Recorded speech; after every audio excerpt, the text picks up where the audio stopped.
समुद्र के वचन सुनकर प्रभु श्री राम जी ने मंत्रियों को बुलाकर ऐसा कहा, अब विलंब किस लिए हो रहा है? सेतु तैयार करो जिसमें सेना उतरे। जांबवान ने हाथ जोड़कर कहा, हे सूर्यकुल के ध्वजा स्वरूप श्री राम जी सुनिए। हे नाथ, सेतु तो आपका नाम ही है, जिस पर चढ़कर मनुष्य संसार रूपी समुद्र से पार हो जाते हैं। फिर यह छोटा सा समुद्र पार करने में कितनी देर लगेगी? ऐसा सुनकर फिर पवन कुमार श्री हनुमान जी ने कहा, प्रभु का प्रताप भारी समुद्र की आग के समान है। इसने पहले समुद्र के जल को सोख लिया था, परंतु आपके शत्रुओं की स्त्रियों के आंसुओं की धारा से यह फिर भर गया और उसी से खारा भी हो गया।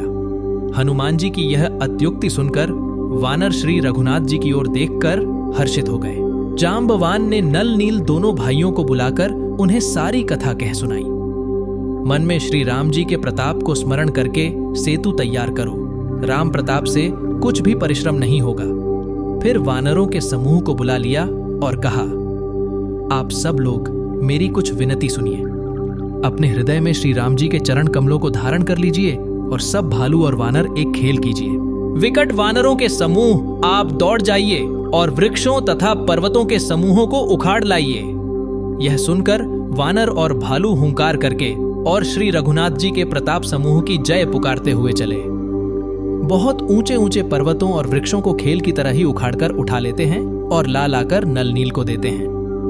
वे अच्छी तरह गढ़कर सुंदर सेतु बनाते हैं। वानर बड़े बड़े पहाड़ ला लाकर देते हैं और नल नील उन्हें गेंद की तरह ले लेते हैं। सेतु की अत्यंत सुंदर रचना देखकर कृपा सिंधु श्री राम जी हंसकर वचन बोले, यह भूमि परम रमणीय और उत्तम है। इसकी असीम महिमा वर्णन नहीं की जा सकती।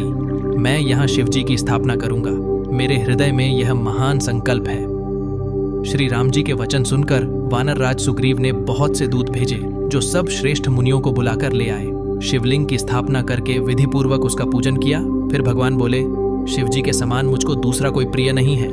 जो शिव से द्रोह रखता है और मेरा भक्त कहलाता है, वह मनुष्य स्वप्न में भी मुझे नहीं पाता। शंकर जी से विमुख होकर विरोध करके जो मेरी भक्ति चाहता है, वह नरकगामी, मूर्ख और अल्प बुद्धि है। जिनको शंकर जी प्रिय हैं, परंतु जो मेरे द्रोही हैं एवं जो शिव जी के द्रोही हैं और मेरे दास बनना चाहते हैं, वे मनुष्य कल्प भर घोर नरक में निवास करते हैं। जो मनुष्य मेरे स्थापित किए हुए इन रामेश्वर जी का दर्शन करेंगे, वे शरीर छोड़कर मेरे लोक को जाएंगे, और जो गंगा जल लाकर इन पर चढ़ावेगा, वह मनुष्य सायुज्य मुक्ति पावेगा, अर्थात मेरे साथ एक हो जाएगा। जो छल छोड़कर और निष्काम होकर श्री रामेश्वर जी की सेवा करेंगे, उन्हें शंकर जी मेरी भक्ति देंगे, और जो मेरे बनाए सेतु का दर्शन करेगा, वह बिना ही परिश्रम संसार रूपी समुद्र से तर जाएगा। श्री राम जी के वचन सबके मन को अच्छे लगे। तदनंतर वे श्रेष्ठ मुनि अपने अपने आश्रमों को लौट आए। शिव जी कहते हैं, हे पार्वती, श्री रघुनाथ जी की यह रीति है कि वे शरणागत पर सदा प्रीति करते हैं। चतुर नल और नील ने सेतु बांधा। श्री राम जी की कृपा से उनका यह यश सर्वत्र फैल गया।